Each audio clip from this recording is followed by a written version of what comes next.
అందరికీ నమస్కారం అండి. మనం ఇప్పుడు ఎంఎస్టీ ఇంగ్లీష్ బేసిక్స్ థర్డ్ క్లాస్లో ఉన్నామండి. ఈ థర్డ్ క్లాస్లో మనం ఏం డిస్కస్ చేసుకుంటాం అంటే డూ ఫార్మ్స్ అండి. చూడండి, do, does and did are known as do forms. ఇక్కడ 3 ఉంటాయి అన్నమాట. అందులో do and does belong to present tense, present form, do form, does form present ఫార్మ్లో ఉంటాయి. Did belongs to past form or past tense. Past forms ఇవి. Did అనేది first do కోసం చూద్దామమ్మా. డూ చూడండి, ప్లూరల్ నేమ్స్ తీసుకుంటుంది. We, you, they and I also. I subject కూడా డూకు యూజ్ అవుతుంది అనమాట. చూద్దాం.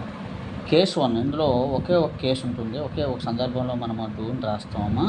ఆ సందర్భం ఏంటంటే negative sentence of simple present tense. అంటే సింపుల్ ప్రజెంట్ టెన్స్ మనము రాసేటప్పుడు అందులో హెల్పింగ్ వర్బ్ కనిపించదు. స్ట్రక్చర్ చూడండి, చూస్తాం. Subject plus V1 plus SRES. ఈ SRES అనేది జస్ట్ చాయిస్ అమ్మా. అంటే సబ్జెక్టు సింగులర్ అయిందనుకోమ్మా, ఎస్ కానీ ఈఎస్ కానీ వస్తుంది. ప్లూరల్ అయితే అవసరం లేదమ్మా. అందుకే మనం అది బ్రాకెట్లో ఉంచాము. కానీ మనకు చూడవలసింది ఏంటంటే సబ్జెక్టు వెంటనే మనకి యారో సింబల్ ఇచ్చాను చూడమ్మా. సబ్జెక్ట్ తర్వాత ఎటువంటి హెల్పింగ్ వర్బ్స్ ఉండవని అర్థం. దీని అర్థం సబ్జెక్ట్ తర్వాత నేరుగా V1 వెర్బ్ 1 వచ్చేస్తామా. తర్వాత ఆబ్జెక్ట్ ప్లస్ అదర్ వర్డ్ అమ్మా. ఇది సింపుల్ ప్రజెంట్ యొక్క ఫాము. ఈ సింపుల్ ప్రజెంట్ టెన్స్లో చూడండి, డూ కానీ డచ్ కానీ డిడ్ కానీ ఎక్కడైనా ఉన్నాయమ్మా? ఉండవు. డిడ్డే కాదు, ఏ హెల్పింగ్ వర్బ్ మనం 21 హెల్పింగ్ వర్బ్స్ డిస్కస్ చేసాం. ఈ 21 హెల్పింగ్ వర్బ్స్ ఏమైనా ఉన్నాయమ్మా మన దగ్గర? ఏమీ లేవు. కాబట్టి హెల్పింగ్ వర్బ్స్ ఏమీ ఉండవు. 2 టెన్సెస్కి, సింపుల్ ప్రజెంట్ టెన్స్కి, సింపుల్ పాస్ట్కి హెల్పింగ్ వర్బ్స్ ఉండవమ్మా. అందులో సింపుల్ ప్రజెంట్ టెన్స్ మనకు ఉంది కాబట్టి చూడండి, ఇక్కడ ఒకటి ఎగ్జాంపుల్ రాశాను. I play chess well. I నుండి డైరెక్ట్గా V1 రాసాము మనం ఇక్కడ. ఐ ప్లే చెస్ వెల్ అంటే నేను చెస్ బాగా ఆడుతాను అని అర్థం. ఇది పాజిటివ్ సెంటెన్స్. కానీ అందులో డూ వచ్చిందా? రాలేదు. చూడండి, ఇక్కడ మనకి డూ వచ్చిందా లేదా? I do not play chess well. ఈ సింపుల్ ప్రజెంట్ టెన్స్ అనే ఈ సెంటెన్స్ని మనము నెగిటివ్లో రాస్తే మనకు డూ అనేది కనిపించింది. So we use negative sentence of simple present tense for do. So అది మనం గుర్తుంచుకోవాలమ్మా. ఇది నెక్స్ట్. ఇందులో 2 ఎగ్జాంపుల్ కూడా మనం చూద్దాము. V by A bat. మేము ఒక బ్యాట్ కొన్నాము. కానీ ఇక్కడ డూ ఉందా? ఏమైనా హెల్పింగ్ వర్బ్ లేదు. చూడండి, ఇది నెగిటివ్లో రాసాం మనము. We do not by A bat.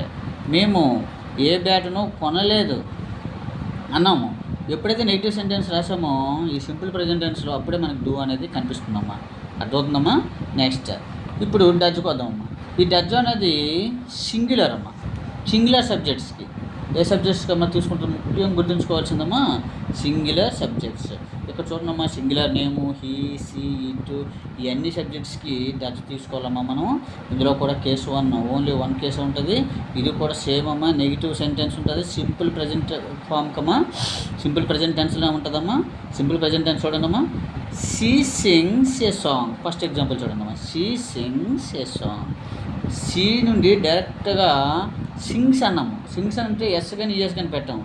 ఎక్కడ రండి ఒకసారి ఇక్కడ చూడమ్మా. ఎప్పుడైతే సబ్జెక్ట్ సింగులర్ అయిందో ఎస్ కానీ ఈఎస్ కానీ యాడ్ చేస్తాం. ఇక్కడ సబ్జెక్ట్ సింగులర్ కాబట్టి మనము సింగ్కి ఎస్ యాడ్ చేస్తాము. దీన్నే సింపుల్ ప్రజెంట్ ఫామ్ అంటాం అనమాట. Right. She sings a song. ఇక్కడ హెల్పింగ్ వర్బ్ కనిపించిందమ్మా? కనిపించలేదు. చూడమ్మా, నెగిటివ్ రాసాను. She does not sing a song. తను పాట పాడలేదు. పాట పాడలేదని నెగిటివ్ సెంటెన్స్ చెప్పినప్పుడు మాత్రమే డచ్ కనిపించింది. కాబట్టి మనం నెగిటివ్ సెంటెన్స్ రాయడానికి ఈ డచ్ను ఉపయోగిస్తామని తెలిసింది. సెకండ్ ఎగ్జాంపుల్ చూద్దాం. He writes A letter. He అనే సింగులర్ కాబట్టి ఎస్ అనేది మనం యాడ్ చేస్తాం V1కి. ఈవ్ రైట్స్ ఏ లెటర్. ఈవ్ రైట్స్కి ఇక్కడ మనకి హెల్పింగ్ వర్బ్ కానీ ఇక్కడ చూడండి. He does not right at letter. Does not, అతను లెటర్ రాయలేదు. నెగిటివ్ సెంటెన్స్కి మనము డచ్ యూజ్ చేస్తాము. ఓకేనమ్మా, ఈ విధంగా. నెక్స్ట్ ఇప్పుడు మనకి ఇందులో లాస్ట్ అమ్మా డిడ్ చూడండి అమ్మా. ఈ డూ ఫార్మ్స్లో లాస్ట్ థర్డ్ వన్ మనకి ఇది డిడ్ అమ్మా. డిడ్ ఒకసారి చూడండి అమ్మా. డిడ్ మీరు అబ్జర్వ్ చేసినట్లయితే డిడ్ అనేది పాస్ట్ ఫామ్. ఈ పాస్ట్ ఫామ్ ఏం చేస్తుంది, టేక్స్ ఆల్ సబ్జెక్ట్స్, అన్ని సబ్జెక్ట్స్ని తీసుకుంటుందట మా డిడ్. Very very important. డిడ్కి మనం అన్ని సబ్జెక్టులు యూజ్ చేయొచ్చు అని అర్థం. ఏంటంటే అన్ని సబ్జెక్టులు అంటే సింగులర్ నేమ్స్ కానీ ప్లూరల్ నేమ్స్ కానీ I we you they he SIT and it అన్ని సబ్జెక్టులు మనం యూజ్ చేస్తామమ్మా. కాబట్టి ఇది బాగా తెలుసుకోండి. నెక్స్ట్ ఎగ్జాంపుల్ చూద్దాం. I take a decision. I take a decision అంటే ఇక్కడ మనం ఫాస్ట్ ఫామ్ అని చెప్పాం కాబట్టి దీనిని మనము ఐ టుక్ అని రాయాలమ్మా. I took a decision. అప్పుడే మనము I do not take a decision అని రాస్తాము. ఏంటమ్మా, I do not take a decision అంటాం. ఎప్పుడైతే ఫాస్ట్ ఫామ్ సింపుల్ పాస్ట్ రాయాలమ్మా. ఇక్కడ సింపుల్ పాస్ట్లో చూడండి, ఎక్కడ కూడా రాదు మనకి. సింపుల్ పాస్ట్లో V2 రాస్తాము. ఐ టుక్ ఏ డెసిజన్ అంటే I did not take a decision అంటాం. ఇక్కడ కూడా వీ ప్లేయడ్, ఎందుకంటే సింపుల్ పాస్ట్ రాయలేదు, past form. We played kabaddi. We did not play kabaddi. Did not negative sentence రాసిన చూసామా. అంటే మనము ఇక్కడ ఈ రెండు కూడా సింపుల్ పాస్ట్ చూడండి, ఇక్కడ రాస్తున్నాను సింపుల్ పాస్ట్ అమ్మ. ఈ సింపుల్ పాస్ట్కి నెగిటివ్ సెంటెన్స్ రాసేటప్పుడు మనము రాయాలమ్మా. అది మనము ఇక్కడ రూలు అది తెలుసుకోవాలమ్మా. సింపుల్ పాస్ట్కి నెగిటివ్ సెంటెన్స్ మనం రాయాలి.